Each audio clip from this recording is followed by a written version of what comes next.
Comme nous l'avons vu dans une vidéo précédente, la phase du diagnostic est importante, c'est un très grand pas en avant pour les personnes avec autisme, en cela que ça nous permet de comprendre véritablement qui nous sommes et ce que nous vivons. Une fois cette étape franchie, on vient immédiatement une autre, qui est de décider si nous devons dire ou ne pas dire notre appartenance au spectre autistique. Alors, quels sont les avantages éventuels, quels sont les possibles inconvénients de faire cette annonce? Si on souhaite la faire, quelles sont les méthodes à notre disposition? Comment est-ce que moi, à titre personnel, je l'ai vécu? Quel est mon retour d'expérience sur le sujet? Et puis finalement, quel est le dilemme plus global entre les enjeux personnels et les enjeux collectifs à ce sujet? C'est de tout ça dont nous allons parler aujourd'hui. Bonjour, je m'appelle Fabrice, je suis moi-même sur le spectre et je vous souhaite la bienvenue dans cette nouvelle vidéo de la chaîne. Comme d'habitude, si vous avez des remarques à me faire ou des questions à me poser, n'hésitez pas à le faire directement en commentaire sous la vidéo, ce qui permettra à tout le monde de bénéficier de nos échanges. Alors pour commencer, quels avantages, quels inconvénients de partager cette information du diagnostic? On voit bien que c'est un premier dilemme qui est un dilemme personnel, dire ou ne rien dire, et si on le dit, à qui le dire? Alors c'est vrai que d'un côté, on peut penser, et c'est normal, que de partager cette information va faciliter d'une part la compréhension par les autres, et ensuite le dialogue et la résolution des difficultés que nous pouvons rencontrer au quotidien avec notre entourage. C'est légitime de le penser puisque si cette information de diagnostic est une clé pour nous, alors elle a vocation à être une clé aussi pour les autres. Et par ailleurs, comme on l'a vu dans la vidéo numéro 35 sur le vécu après diagnostic, on peut régulièrement passer par cette phase après diagnostic dans laquelle on a vraiment envie de partager enfin au monde ce que nous sommes, ce que nous venons de comprendre et ce que nous venons de comprendre de ce que nous vivons justement avec les autres. D'un autre côté, et de façon un peu contradictoire, on peut aussi craindre que le partage de cette information puisse accentuer un certain nombre de difficultés, par exemple parce que nous allons être concrètement confrontés aux idées reçues, aux a priori des autres concernant l'autisme. Aussi parce que nous allons devoir faire face très probablement à des postures de minimisation, voire de déni de cette information. Et tout cela, nous allons le ressentir comme une forme de rejet de notre réalité, de rejet de ce que nous sommes. Et ça va se traduire par, vous savez, toutes ces petites phrases qui n'ont l'air de rien, mais qui en fait disent beaucoup, comme « Ah mais tu n'as pas l'air, on ne dirait pas que », ou c'est pas ça l'autisme, moi je connais quelqu'un qui, etc., etc., etc. Et puis, au sommet de tout, cette phrase si terrible qu'on entend pourtant assez souvent, qui consiste à dire oui, mais finalement, nous sommes tous un peu autistes. Parce que cette phrase, sous des formes de bienveillance, en fait, elle exprime un déni complet de la différence. C'est-à-dire que tu n'es pas différent, puisque nous sommes finalement tous un petit peu comme ça. Et puisque tu n'es pas différent, je ne vais pas m'y intéresser, je ne vais pas essayer de comprendre, je ne vais pas en tenir compte.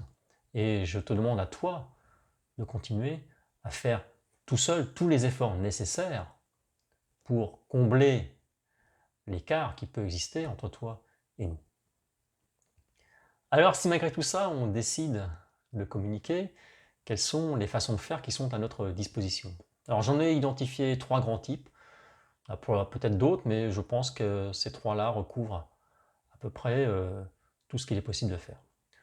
La première façon, c'est entre guillemets de dramatiser un peu la chose, c'est-à-dire d'aller voir des gens, des personnes, une par une, et de leur faire une espèce d'annonce solennelle, un peu comme si on leur annonçait une grave maladie, par exemple, ou un grave événement. Tout simplement parce qu'on peut vivre ce diagnostic de cette façon-là. Alors, moi, je n'ai pas procédé comme ça, parce que justement, ce n'est pas comme ça que je l'ai vécu.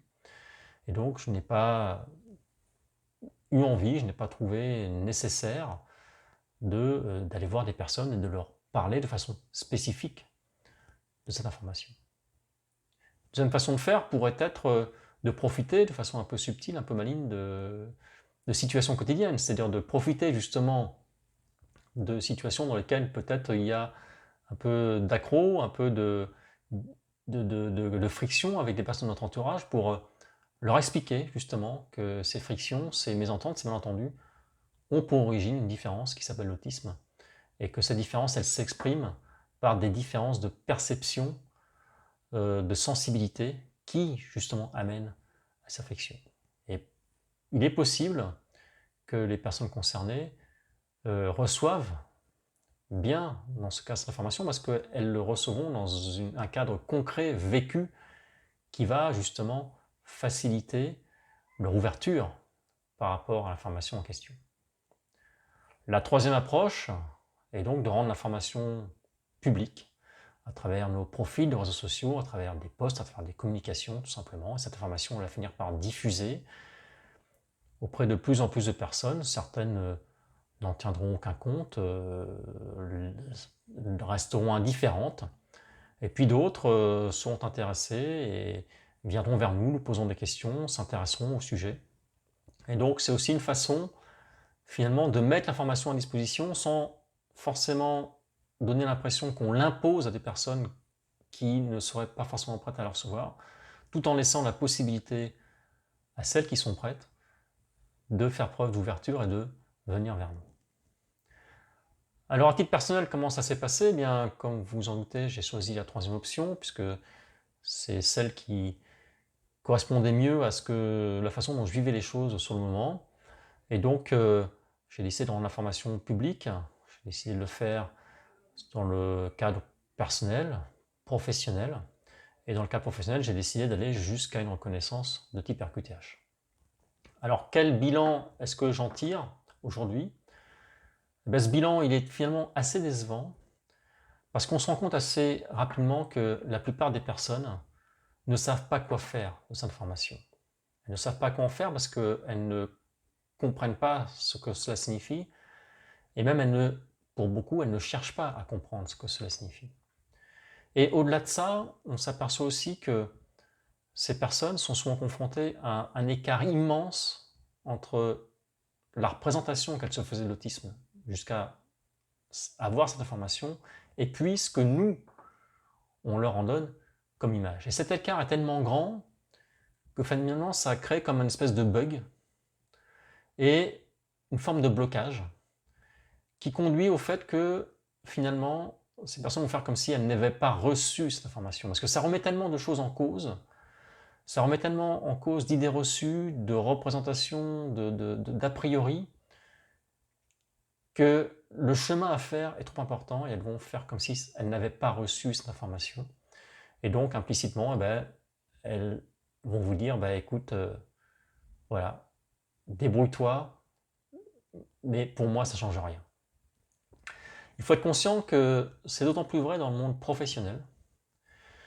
Et je ne vais pas rentrer dans le détail ici parce qu'on fera probablement une vidéo spécifique sur le sujet, mais toutes les personnes avec qui j'en ai parlé m'ont fait le même retour, c'est-à-dire qu'on arrive à la conclusion que la plupart des entreprises, petites, moyennes ou grandes, sont dans l'incapacité de recevoir cette information et de savoir quoi en faire au bénéfice de la personne avec autisme, mais aussi à leur propre bénéfice à elle-même. Alors, en conclusion de tout ça, on s'aperçoit que tout cela est une décision qui est extrêmement personnelle, extrêmement intime, qui dépend de la situation de chacune, de chacun, de sa sensibilité, de sa situation personnelle, professionnelle, de ses peurs, de ses envies. Et donc, il n'y a pas de réponse unique. C'est juste à chacun, à chacune, de faire son chemin et de décider de communiquer ou pas, vers qui, selon quels moyens, à quel moment. Peut-être que ça prendra du temps, peut-être que ce ne sera pas immédiat, peut-être que ça ne viendra jamais. Mais on ne peut pas décider pour quelqu'un si cette personne doit communiquer ou pas et comment elle doit le faire. Une première approche serait effectivement de se dire, une fois qu'on a dit tout ça, que peut-être cette information elle a beaucoup de valeur pour nous, donc on va la garder pour nous et puis on va l'utiliser pour progresser.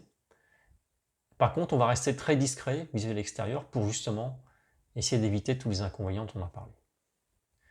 Alors c'est vrai que c'est une approche qui paraît tentante, raisonnable a priori, mais simplement on peut se demander si c'est quand même bien à nous de continuer à toujours porter sur nos épaules l'intégralité de l'incapacité de notre environnement, de la société, à appréhender, à accepter, à comprendre cette forme de différence.